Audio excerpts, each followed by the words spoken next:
जय जय श्री राधे, जय जय श्री राधे, जय जय श्री राधे। श्रीमद् भागवत महाकाव्य 5वां अध्याय।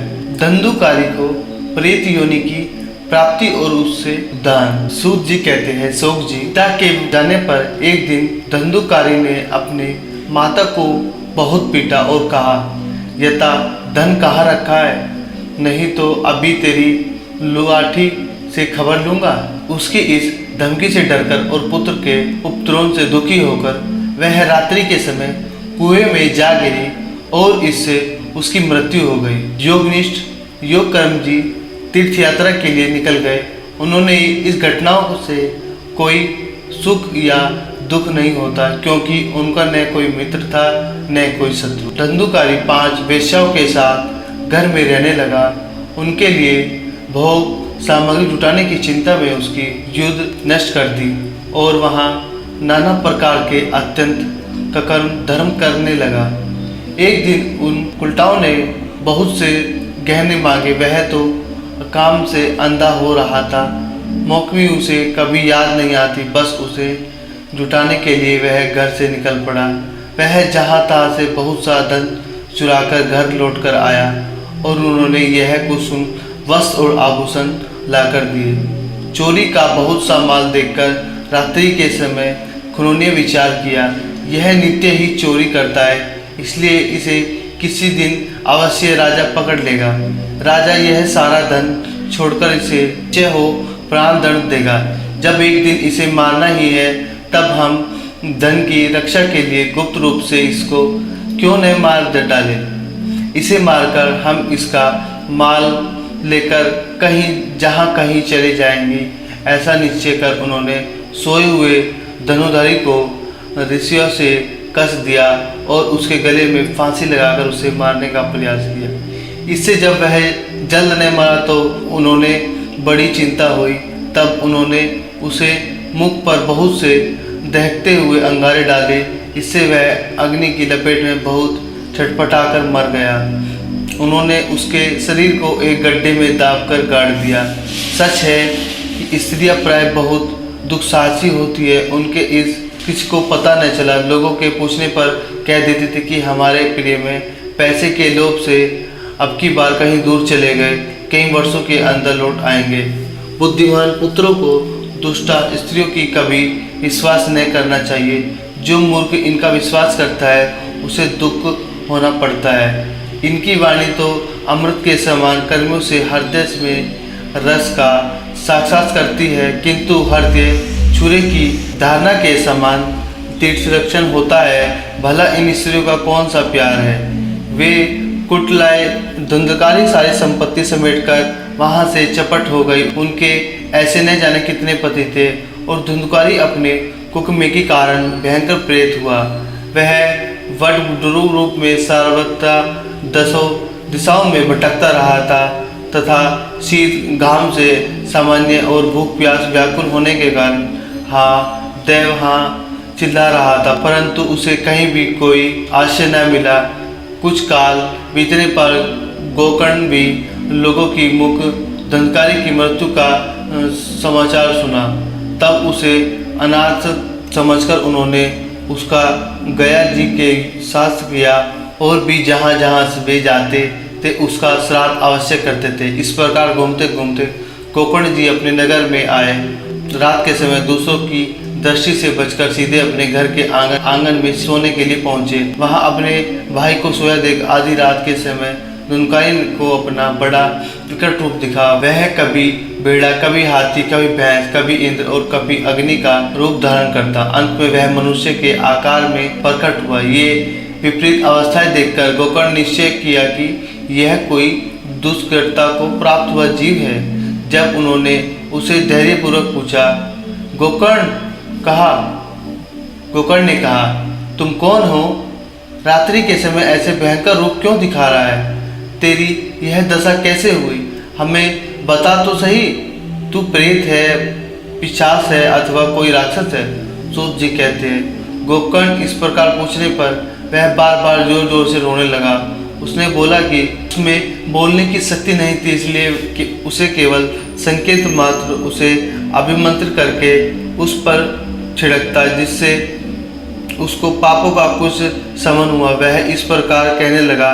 प्रेत बोला, मैं तुम्हारा भाई हूँ, मेरा नाम धुंधकारी है। मैंने अपने ही दोष से अपना ब्राह्मण तो नष्ट कर दिया। मेरे कुकर्मों की गिनती नहीं की जा सकती। मैं तो महान अज्ञान के चक्कर काट रहा था। इसी से मैंने लोगों की बड़ी हिंसा की। अंत में उल्टा स्त्रियों ने मुझे तड़पा कर मार डाला। इसी से अब प्रेत योनि में पड़कर यह दुर्दशा भोग रहा हूँ। अब दैवंश कर्मफल का उदय होने में मैं वायु वशम करने जा रही हूँ। भाई तुम दया के समुद्र हो, अब किसी प्रकार जल्द ही मुझे इस योनि से छुड़ाओ। गोकर्ण धुंधकारी सारी बातें सुनकर उसी समय बोले। गोकर्ण ने कहा, भाई मुझे इस बात का बड़ा आश्चर्य है कि मैंने तुम्हारे लिए विधि पूर्वक गया जी में पिंडदान किया, फिर भी तुम प्रेत योनि में मुक्ति कैसे नहीं हुए?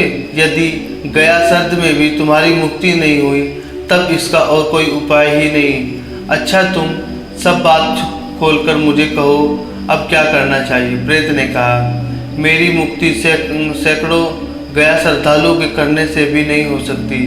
अब तो तुम इसका कोई और उपाय सोचो। प्रेत यह बात सुनकर गोकर्ण बड़ा आश्चर्य हुआ। वे कहने लगे, यदि सैकड़ों गया श्रद्धालुओं से भी तुम्हारी मुक्ति नहीं हो सकती, अब तो तुम्हारी मुक्ति असंभव ही है। अच्छा, अभी तो तुम निर्भय होकर अपने स्थान पर रहो। मैं विचार करके तुम्हारी मुक्ति के लिए कोई दूसरा उपाय करूँगा। गोकर्ण जी आज्ञा पाकर धुंधकारी वहाँ से अपने स्थान पर चला गया। इधर गोकर्ण रात भर विचार किया, तब भी उन्हें कोई उपाय नहीं सूझा। प्रातःकाल उनको आया देख लोग प्रेम से उनसे मिलने आए। तब गोकर्ण रात में जो भी कुछ जिस प्रकार हुआ वह सब उन्हें सुना दिया। उनमें जो लोग विद्वान, योगनिष्ठ, अज्ञानी और वेदज्ञ थे, उन्होंने भी अनेकों शास्त्रों को उलट पलट कर देखा, तो भी उसकी मुक्ति का कोई भी उपाय न मिला। तब सबने यही निश्चय किया कि इस सूर्यनारायण जो आज्ञा करे वही करना चाहिए। अतः गोकर्ण अपने तपबल से सूर्य की गति को रोक दिया। उन्होंने स्तुति की, भगवान आप सारे संसार के साक्षी है, मैं आपको नमस्कार करता हूँ। आप मुझे कृपा करके धुंधकारी की मुक्ति का साधन बताइए। गोकर्ण यह प्रार्थना सुनकर सूर्यदेव दूर से ही स्पष्ट शब्दों में कहा, श्रीमद् भागवत से मुक्ति हो सकती है, इसीलिए तुम उसका साप्ताहिक पारायण करो। सूर्य का यह धर्म वचन वहाँ शुभने लगा। धर्म वचन वहाँ सभी ने सुना। तब सभी ने यही कहा कि प्रयत्नपूर्वक यही करो, और यह भी बहुत सरल साधन है। अतः गोकर्ण जी तदनुसार निश्चय करके कथा सुनाने के लिए तैयार हो गए। देश और गांव से अनेकों लोग अथवा कथा सुनने के लिए आए। बहुत से लगड़ते, लूटे, अंधे, बूढ़े, मंदबुद्धि पुरुष भी अपने पापों का निवृत्त करने के उद्देश्य वहां पहुंचे। इस प्रकार वहां इतनी भीड़ हो गई कि उसे देखकर देवताओं भी आश्चर्यचकित होता था। जब गोकर्ण जी व्यास गिरी पर बैठकर अथवा कथा सुनाने लगे, तब वह प्रेत भी वहां आ पहुंचा और इधर उधर बैठने के लिए स्थान ढूंढने लगा। इनमें से उसकी दृष्टि एक सीधे रखे हुए 7 गांठ की बांस पर पड़ी। उसी के नीचे छिद्र में घुसकर वह कथा सुनने के लिए बैठ गया। वायु युक्त होने के कारण वह बाहर कहीं नहीं बैठ सका, इसलिए बांस में घुस गया। गोकर्ण जी एक वैष्णव ब्राह्मण मुख्य श्रोता बनाया और प्रथम स्कंद के से ही स्व में कथा सुनानी आरंभ कर दी। सायकाल में जब कथाओं को विश्राम दिया गया, तब एक बड़ी विचित्र बात हुई। वहाँ सभासद की देखते देखते उस बांसुरी की गांठ लड़ शब्द हो फट गई। इस प्रकार दूसरे दिन सायकाल में दूसरी गांठ फट गई और तीसरे दिन उसी समय तीसरी। इस प्रकार 7 दिनों के अंदर 7 गांठ फोड़कर धुंधकारी बाहरी स्कंदों से सुनने से पवित्र होकर परिजित मुक्त हो गया और दिव्य रूप धारण करके सबके सामने प्रकट हुआ। उसका मेघ के सामान्य श्याम शरीर पीताम्बर और तुलसी की मालाओं से संबोधित किया तथा सिर पर मनोहर मुकुट और कानों में कंकनी कुंडल झिलमिलाते रहे। उसने तुरंत अपने भाई गोकर्ण को प्रणाम करके कहा, भाई तुमने कृपा करके मुझे प्रेत योनि यताओं से मुक्त कर दिया। यह प्रेत पीड़ा का नशा करने श्रीमद् भागवत की कथा धन्य है तथा कृष्णचंद्र के धाम की प्राप्ति करने वाले इसका सप्त पारायण भी धन्य है।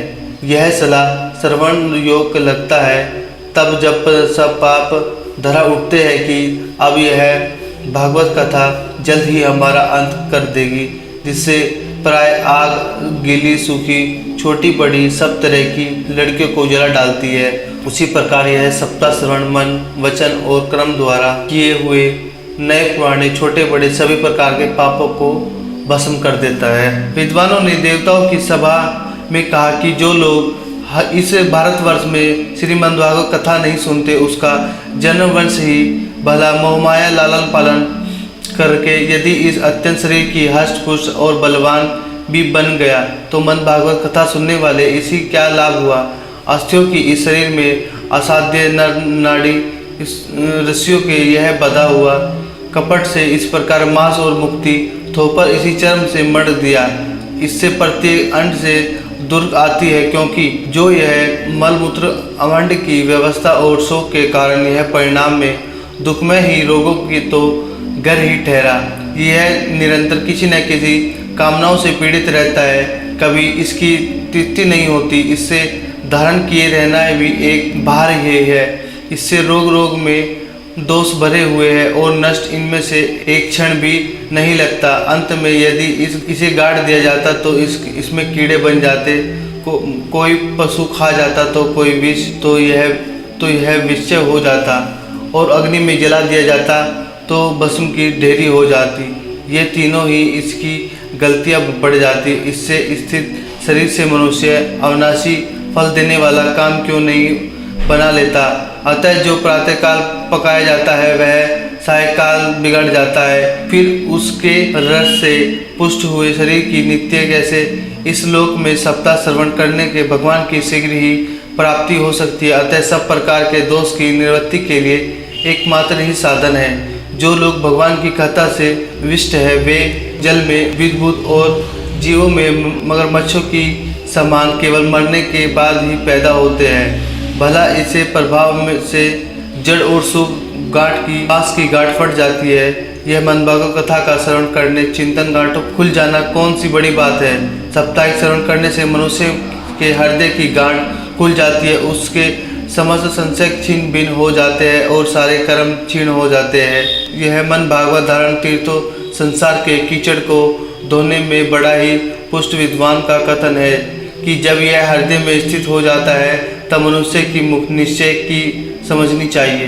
जिस समय दंतकालीन ये सब बातें कह रहा था उसके लिए वैकुंठवासी प्रयास से सहित एक विद्वान उतरा। उससे सब और मंडलाकार प्रकाश फैल रहा था। सब लोगों के सामने ही धुंधकारी उस विमान पर चढ़ गया।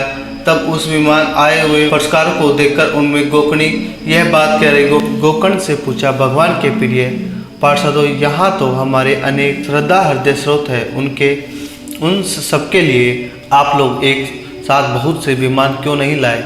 हम देखते हैं कि यहाँ सभी ने सामान्य रूप से कथा सुनी है, फिर फल में इस प्रकार का भेद क्यों हुआ, यह बताएं। भगवान सेवकों ने कहा, हे नामन, इस फल भेद का कारण इसके सामन की भेद ही है। यह ठीक है कि सामान्य रूप से किया है, किंतु इसके जैसा मम्मन नहीं किया। इसी से एक साथ भजन करने पर भी उसके फल भेद रहा। इस प्रेत ने 7 दिन तक निहार रहकर श्रवण किया तथा सुने हुए विषय का निश्चय से यह खूब मनन निष्ध्यान भी करता रहता था। जो ज्ञान दृढ़ नहीं होता वह व्यर्थ हो जाता है। इसी प्रकार ध्यान न देने से, श्रवण का संदेह से, मनमात्र और चित्त के इधर उधर भटकते रहने से जापत भी कोई फल नहीं होता। वैश्विन देश आपात को कराया हुआ श्राद्ध भोजन, असुरोहित को दिया हुआ दान और आचारहीन कुल, इन सब का नाश हो जाता है। गुरु वचनों में विश्वास, दीनता भाव, मन के दोषों पर विजय और कथा में निश्चय, एकाग्रत यद्यपि नियमों का यदि पालन किया जाए तो श्रवण का यथार्थ फल मिलता है। यदि ये श्रोता फिर से श्रीमद् भागवत कथा सुने तो निश्चय ही सबको वैकुंठ की प्राप्ति होगी। और गोकर्ण जी, आपको तो भगवान स्वयं आकर गोकुंड धाम में ले जाएंगे। जो कहकर वे सब पार्षद हरि कीर्तन करते हुए वैकुंठ चले गए। श्रवण मास में गोकर्ण जी फिर उसी प्रकार साप्ताहिक में कथा कहीं और उन श्रवणों में फिर सुना। नारद जी इस कथा की समाप्ति पर जो कुछ हुआ वह सुने। वहाँ भक्तों से भरे हुए विमानों के साथ भगवान प्रकट हुए। सब ओर से खुश जय जयकार और नमस्कार की ध्वनियाँ होने लगी। भगवान स्वयं हर्षित होकर अपने पार्षदजन की शुक्ल ध्वनि करने लगे और उन्होंने गोकर्ण को हृदय से लगाकर अपने ही सामान बना दिया। उन्होंने क्षण भर में ही अन्य सब श्रोताओं को भी मेघ के समान श्याम वर्ग रेशमी पीताम्बरधारी तथा केकेट और कुंडली दिल से विभूषित कर दिया। और गांव में कुत्ते और चंडाल प्रत्येक जितने भी जीव थे वे सब गोकर्ण जी की कृपा से विमानों पर चढ़ लिए गए तथा जहाँ योगी जन जाते हैं उस भगवत धाम में भेज दिए जाते हैं। इस प्रकार भक्त वत्सल भगवान श्री कृष्ण कथा श्रवण से प्रसन्न होकर गोकर्ण जी को साथ ले ग्वाल बालों के प्रिय गोकुल धाम में चले गए। पूर्व काल में जैसे अयोध्यावासी भगवान श्री राम के साथ संकेत धाम सिधारे थे, उसी प्रकार भगवान श्री कृष्ण उन सबको योग दुर्बल गोकुल धाम ले गए, जिससे लोक में सूर्य चंद्रमा और सिद्धि की भी कभी गति उनमें से श्रीमद् भागवत श्रवण करने से चले गए। नारद साप्ताहिक यज्ञ से द्वारा कथा श्रवण करने से जैसे उज्ज्वल फैल से संचित होता है, उसके विषय में हम आपसे क्या कहें। अजी जिन्होंने यह कर्णपुत्र से गोकर्ण जी की कथा में एक अक्षरा भी पान किया, वे फिर माता के गर्भ में नहीं आए। जिस गति को लोग वायु जल या पत्ते खाकर शरीर सुखाने में बहुत काल तक घोर तपस्या करने से और योगाभ्यास से भी नहीं पा सकते, उसे वे साप्ताहिक श्रवण करने से सहज की प्राप्ति कर लेते हैं। इस परम पवित्र इतिहास का पाठ चित्रकूट पर विराजमान श्री मुनीश्वर तलदीप्य भी ब्राह्मणों में मग्न होकर करते रहते हैं। यह कथा बड़ी ही पवित्र है। एक बार के श्रवण से ही समस्त पाप रसों को भस्म कर देती है। यदि इसका सात्र के समय पाठ किया जाए तो इसे पितृगत को बड़ी तुष्टि होगी और नित्य पाठ करने से मोक्ष की प्राप्ति हो जाती है। 5वां अध्याय यहीं समाप्त होता है। जय जय श्री राधे।